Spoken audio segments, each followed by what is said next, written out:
নমস্কাৰ আশা কৰো সকলোৱে ভালে আছে আজি নতুন এটা ভিডিঅলৈ আপোনালোকক স্বাগতম জনাইছো যিটো ভিডিঅত আমি আলোচনা কৰিম সিটেটৰ যিখিনি পাস কৰি থোৱা ক্যান্ডিডেট সেইখিনি 100 প্লাস নাম্বাৰ কিমান মান মানুহৰ আছে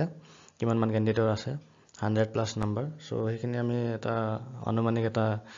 আলোচনা কৰিম আজি এই ভিডিঅটোত সো বলকচোন ভিডিঅটো স্টাৰ্ট কৰো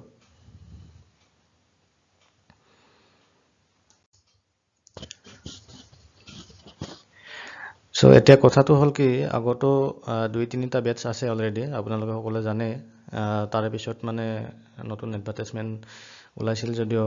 এতিয়ালৈকে সেই এডভাৰটাইজমেন্টৰ মানে মেৰিট লিষ্ট মাৰা নাই 12550 টা পদৰ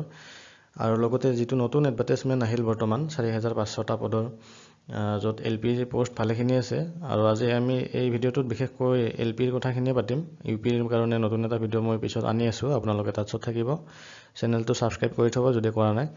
সো এটা কথাটো হল কি প্ৰিভিয়াস ইয়াৰৰ যি দুই তিনিটা ব্যাচ আছে অলৰেডি নতুন ব্যাচটো মই বৰ্তমান কথাখিনি পিছত কম আগতে আগৰখিনি কথাখিনি কইলো সো সেই তিনিটা মান ব্যাচৰ সিটেটৰ কিমান মান মানে 100 প্লাস নাম্বাৰ পোৱা ক্যান্ডিডেট আছে আৰু সো সেইখিনিৰ বহুত বেছি নাই কাৰণ আমি অলৰেডি আগৰ এডভাৰটাইজমেন্টটো ওলোৱাৰ সময়টো আমি গম পাইছো কাট অফৰ বিষয়ে আলোচনা কৰিছিলো আগৰ যদি আপোনালোকে দুই তিনিটা ব্যাচৰ 100 প্লাস নাম্বাৰ পোৱা ক্যান্ডিডেট চাব যায় তেতিয়া হলে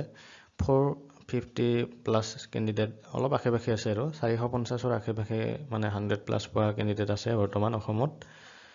আৰু সেইভাবে জুৱা যেটো এডভাৰটাইজমেন্ট হেতু অতি কম কাট অফ যাব বুলি আশা কৰা হৈছে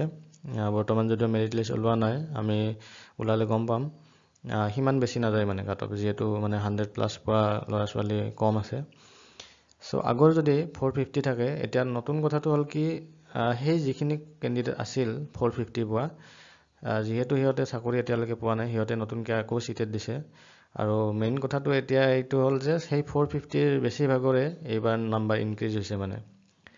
সো এটা চাব এই নতুন সিটেটৰ আপোনাৰ যেটো আমাৰ অলৰেডি ৰিজাল্ট ওলালে কেদিন মান আগতে হেইটোত কিন্তু ভালেখিনি নাম্বাৰ মানে উঠিছে 100 প্লাস নাম্বাৰ তথাপি আপুনি মানে আগৰখিনি যদি চাব যায় আৰু নতুনখিনি যদি চাব যায় এইবাৰ মানে অলপ মানে 100 প্লাস পোৱা নম্বৰ সংখ্যা অলপ বেছি সো এতিয়া যদি আমি টোটেলত চাব যাও যে বৰ্তমান আগৰ আৰু এইবাৰৰ মিলি কিমান মান বৰ্তমান মানে 100 প্লাস পোৱা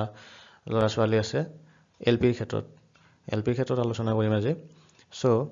এতিয়া চাওক আগতে যে 450 আছিল সেইখিনি ক্যান্ডিডেটে যেটো চাকৰি পোৱা নাই আকৌ সিটেট দিছে আকৌ নাম্বাৰ হিয়তে বঢ়াইছে সো সেইখিনিৰে আকৌ মানে নাম্বাৰ ভাল নাম্বাৰ পাইছে আৰু কিছুমান নতুনো পাইছে এইবাৰ ভাল নাম্বাৰ নতুন মানে বেচ মানে নতুন ডিএলএড পাস কৰি অহা লৰা ছোৱালী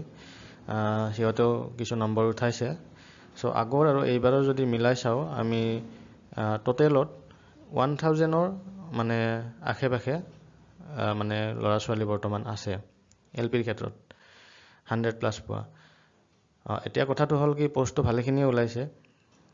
সো ইমানখিনি মানে যদি আপোনালোকৰ নাম্বাৰ আছে 100 প্লাস যদি নাম্বাৰ আপোনালোকৰ আছে তেতিয়ালৈকে আপোনালোকে বহুত সেভ এটা ভাল সেভ জোনত আছে বৰ্তমান কাৰণ পোষ্ট ইয়াতকৈ ডাবল আছে মানে যদি আপোনালোকে 1000 ধৰি থয়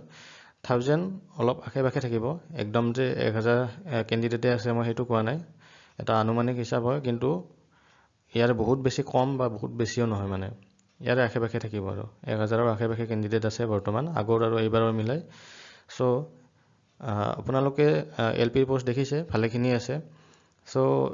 আপোনালোকে ডিস্ট্ৰিক্ট সিলেকশন যদি অলপ ভালকে কৰে এইবাৰ 100 প্লাস যদি নাম্বাৰ আছে আপোনাৰ তেতিয়াহলে আপোনাৰ এইবাৰ চাকৰিটো নিশ্চিত মানে সেই কাৰণে মই আজি ভিডিঅটো বনালো কাৰণ বহুতো ক্যান্ডিডেটৰ মানে আলোচনা হৈ আছে এনেকে যে 100 প্লাস ক্যান্ডিডেট কিমান আছে কোন ডিস্ট্ৰিক্টত কিমান আছে সো আজি মই এই ভিডিঅটো সেই কাৰণে বনালো যে বৰ্তমান অসমত 1000 ৰ আশেপাশে 100 প্লাস পোৱা লৰা ছোৱালী আছে বহুত বেছি ইফাল নহয় আৰু অলপ চলপ হ'ব পাৰে হেতু আপোনালোকে পিছত গম পাব কিন্তু ইমানখিনি মানে বহুত বেছি এটা হিউজ ডিফাৰেন্স হৈ না যায় মানে সো হেতুৱে আজি ভিডিঅটো মই এই বিষয়টো আলোচনা কৰিম বুলি বনালো আপোনালোকে যেহেতু এইখিনি অলপমান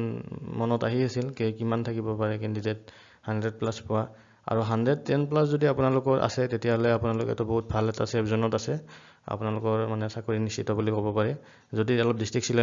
ডিস্ট্ৰিক্ট সিলেকশনটো যদি অলপ ভাল হয় মানে এটা ধৰক এক ভাল নাম্বাৰ পোৱা গোটেই এইবিলাকে যদি এখন ডিস্ট্ৰিক্টতে এপ্লাই কৰি দিয়ে তেতিয়াহ'লেতো বাৰু চান্সটো কমি যাব সো ডিস্ট্ৰিক্ট সিলেকশনটো অলপ ভাল হ'ব লাগিব যিমানে আপোনাৰ ভাল নাম্বাৰ নাথাকক কিয়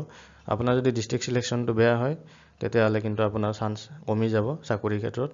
সো ডিস্ট্ৰিক্ট সিলেকশনটো ভাল হ'ব লাগে আৰু ডিস্ট্ৰিক্ট সিলেকশনৰ ওপৰত আমি ভিডিঅ' আনিম আগতে জিডব্লিউ ফালৰ পৰা দি দিয়ক আমাক কোনখন ডিস্ট্ৰিক্টত কিমান পোষ্ট আছে কোনটো কাষ্টৰ এগেইনষ্টে কিমান পোষ্ট আছে সো সেইখিনি দিয়াৰ পিছত আমি নতুনকৈ ভিডিঅ' আনিম কাট অফৰ এনালাইসিস কৰিম কোনখন ডিস্ট্ৰিক্টত সিলেকশন মানে ক'ত ভাল হ'ব পাৰে ক'ত প্ৰবলেম হ'ব পাৰে সেইবিলাক আমি ভালকৈ আলোচনা কৰিম পিছত আপোনালোকে যদি চেনেলটো সাবস্ক্ৰাইব কৰা নাই সাবস্ক্ৰাইব কৰি থব সো আজিলৈ ভিডিঅ'টো এইখিনি আছিল থ্যাংক ইউ